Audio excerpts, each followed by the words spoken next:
Feliz domingo, mis amados hermanos en Cristo Jesús, amada Iglesia Emmanuel, con el gozo de siempre de poder compartir la palabra con ustedes, alimentarnos de ese alimento espiritual que necesitamos para ser fortalecidos en estos tiempos tan difíciles. Sean ustedes bienvenidos a la palabra de Dios y me da gusto que me acompañen, me gozo mucho con su compañía para poder participarles de lo que la palabra de Dios tiene para nosotros. Quiero leer un texto bíblico, unos textos bíblicos encontrados en Mateo 21. Pronto estaremos recordando la Semana Santa, que es la semana en que se recuerda la entrada triunfal de Jesucristo a Jerusalén y su posterior muerte y resurrección en esta llamada Semana Mayor. Después de la entrada triunfal de nuestro Señor Jesucristo, en el capítulo 21, Él era un asiduo Jesús amante del templo de Dios. En el verso 12 dice la palabra: y entró Jesús en el templo de Dios y echó fuera a todos los que vendían y compraban en el templo y volcó las mesas de los cambistas y las sillas de los que vendían palomas. Y les dijo: escrito está, mi casa, casa de oración será llamada, mas vosotros la habéis hecho cueva de ladrones. Y vinieron a él en el templo ciegos y cojos y los sanó. Pero los principales sacerdotes y los escribas, viendo las maravillas que hacía, y los muchachos aclamando en el templo y diciendo: Hosana, el hijo de David, se indignaron y le dijeron: ¿oyes lo que estos dicen? Y Jesús les dijo: sí, nunca leísteis, de la boca de los niños y de los que maman perfeccionaste la alabanza. Y dejándolos, salió fuera de la ciudad a Betania y posó ahí.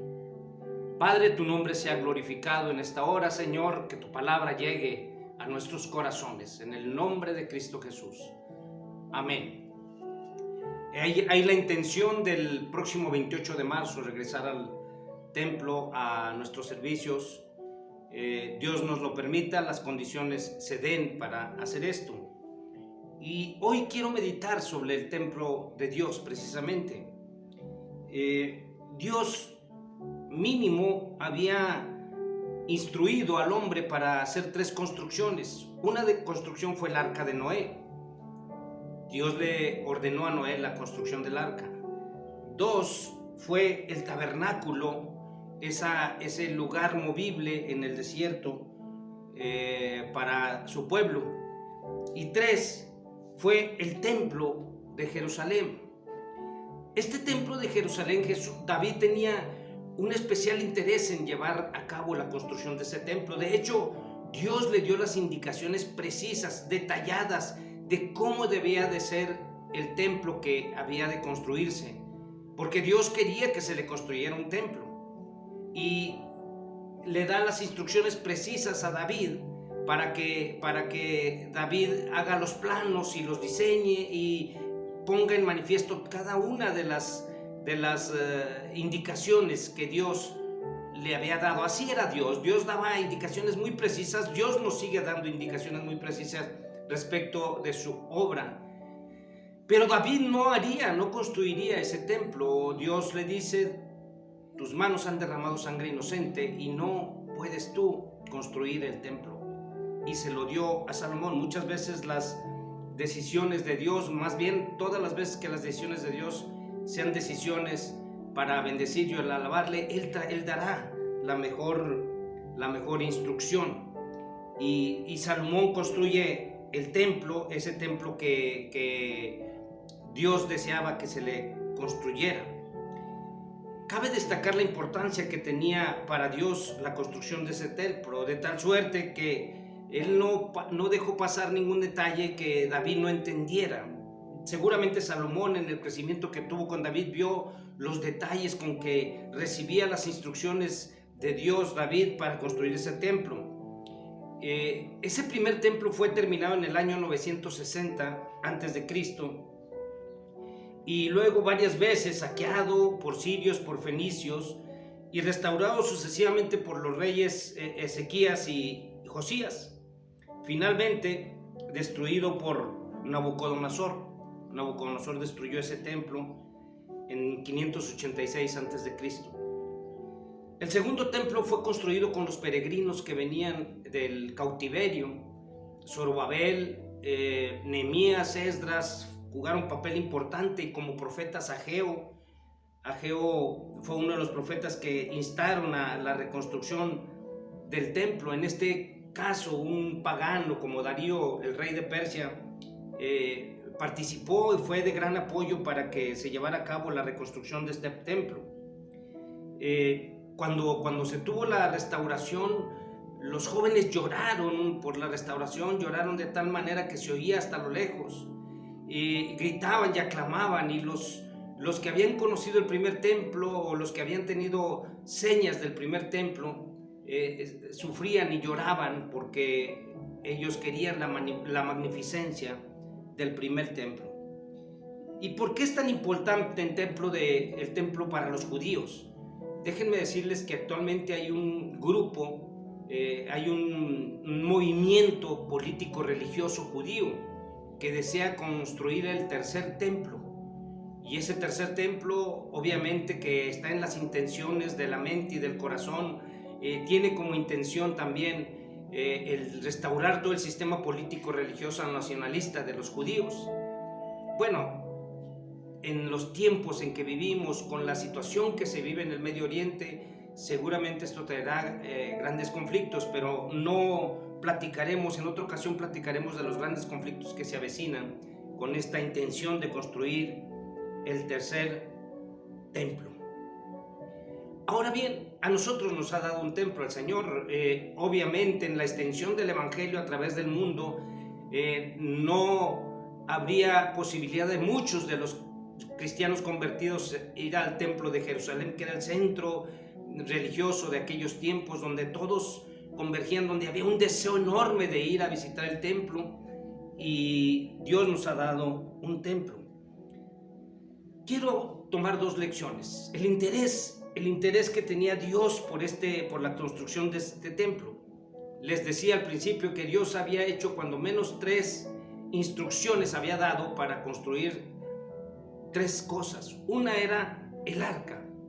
Y déjame decirte que cada vez que Dios instruye para hacer algo es porque te quiere bendecir, es porque quiere bendecir al hombre, es porque quiere bendecir al ser humano. En los tiempos de Noé, el principal factor para darle a Noé la tarea de la construcción era la obediencia. De él se nos dice la palabra de Dios para construir el arca, que era un hombre, un varón perfecto. Perfecto, ¿por qué? Porque buscaba la obediencia, porque buscaba la voluntad de Dios, porque buscaba hacer las cosas que Dios le decía, y porque tenía contacto, no porque ya ningún hombre fue perfecto después de la caída de Adán y Eva. Era perfecto porque buscaba la voluntad, era justo delante de Dios porque hacía su palabra. Dios le ordenaba y él hacía. Y también el capítulo 6 y 7 de Génesis registra estas palabras, que Noé hacía todo conforme Dios le ordenaba. Esto era una de vital importancia para Dios, considerar la obediencia del hombre. Dios eligió a Noé y te elige a ti para hacer la obra. Y la obra tiene que ser espiritual, pero también la obra material. A Dios le fascina, le encanta la obra material. Vayamos viendo. La liberación de la esclavitud de Egipto consideraba varias cosas. ¿Cómo sabían el pueblo de Israel que Dios iba a acompañarlos en todo el trayecto? Estuvieron durante 40 años y hubo muchas muertes. Generaciones se quedaron en el desierto por desobediencia. Pero hubo gente obediente, hubo hombres obedientes que perseveraron y soportaron el camino y participaron en el traslado a la tierra prometida. Pero en este camino ellos debían de tener la seguridad de que Dios estaría con ellos.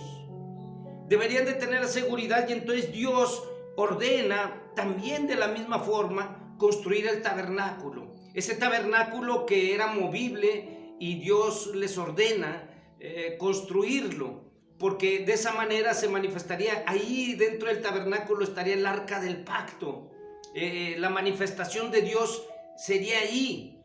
Dios ordena esta construcción con propósitos claros y definidos. Quiero que leamos en Éxodo capítulo 25, verso 8, dice la palabra de Dios: y harán un santuario para mí y habitaré en medio de ellos, y pondrás el propiciatorio encima del arca, y en el arca pondrás el testimonio que yo te daré, y de ahí me declararé a ti y hablaré contigo de sobre el propiciatorio, de entre los dos querubines que están sobre el arca del testimonio, todo lo que yo te mandare para los hijos de Israel.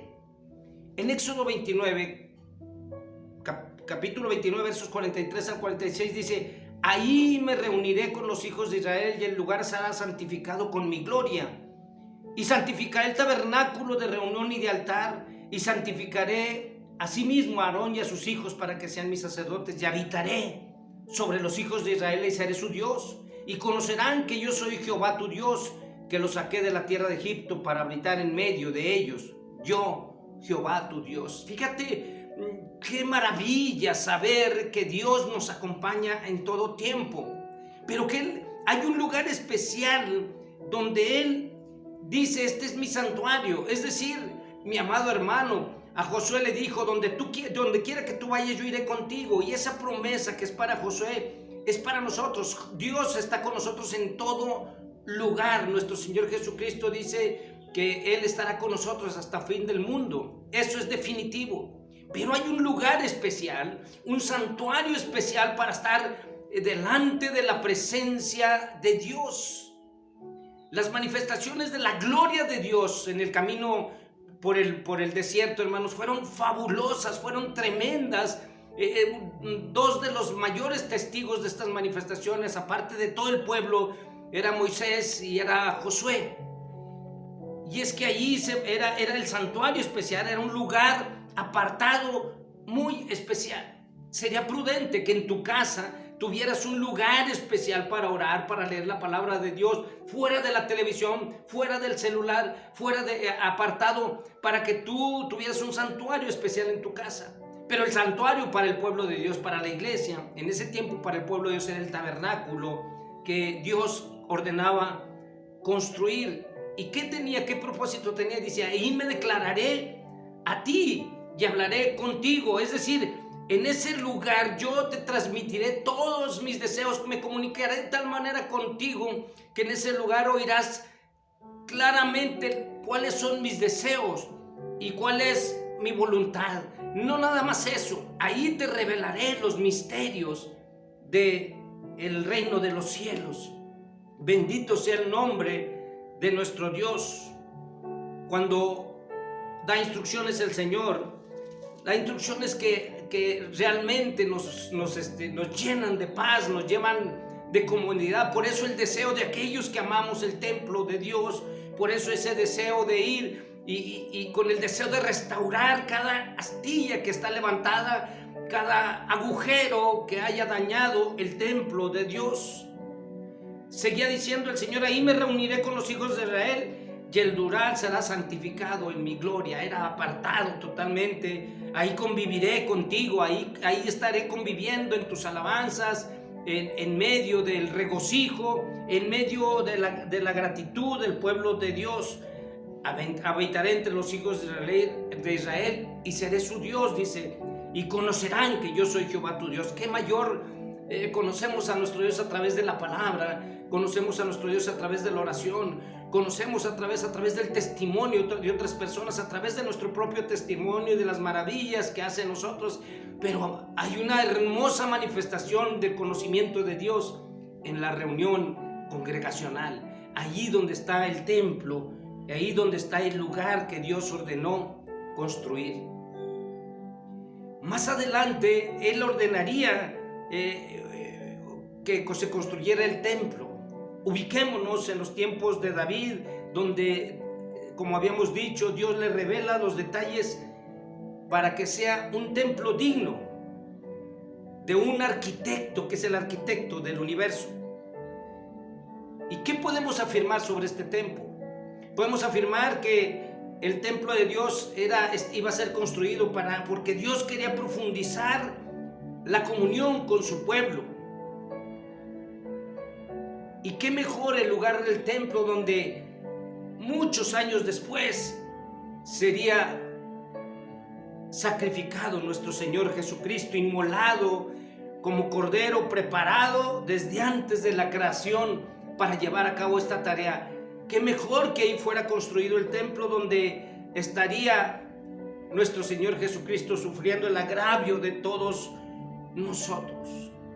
Cuando Dios le da las instrucciones a Salomón, dice la palabra de Dios en el primer libro de Reyes, capítulo 6, y vino palabra de Jehová a Salomón diciendo, con relación a esta casa que tú edificas, si anduvieres en mis estatutos e hicieres mis decretos y guardares todos mis mandamientos andando en ellos, yo cumpliré contigo mi palabra que hablé a David tu padre, y habitaré en ella, en medio de los hijos de Israel, y no dejaré a mi pueblo Israel.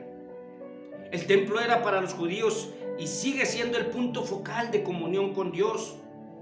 Ahí el pueblo judío manifiesta su arrepentimiento de los errores que ha venido cometiendo y sus aspiraciones para seguir sirviéndole al Señor. Ahí en el templo los judíos pueden expresar la expectativa más pura para poder ser más claros en su relación con Dios y poder manifestar esa relación especial que existe entre el pueblo y Dios, fuera del mundo, apartado, en un lugar apartado. Para el judío el estar en el templo y cuidarlo es la medicina para la corrección de sus errores. Por eso los judíos del tiempo de Jesucristo iban de todas las comunidades cercanas y lejanas a adorar el nombre de Dios, a su templo. Las travesías a veces eran largas, como la de José y María cuando iban al templo. Para nosotros, la única diferencia que existe entre la importancia que tiene el templo para los judíos es que ellos esperan al Mesías. Y aleluya, señores, aleluya, hermanos, aleluya y gloria a Dios, porque nosotros sabemos que el Mesías ya vino y nosotros esperamos su segunda venida. Y qué mejor que estando congregados. Mira, qué hermoso sería que llegando el Señor en su segundo regreso estuviéramos congregados en el tiempo, en el templo, en el lugar preciso. Dios se sigue manifestando a su iglesia en cada templo que se levante a su nombre. Aprendamos del interés de Jesucristo por el templo de Dios. Jesús había nacido y había crecido enseñado por sus padres sobre la importancia del templo.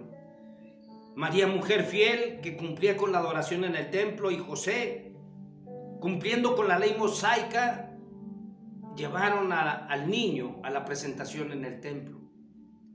Jesús en un momento dado se perdió de sus padres cuando era un niño adolescente, porque estaba, dice, en los negocios de su padre. Y cuando cuánta vehemencia, hermanos, había en Jesucristo para adorar a su Padre en el templo.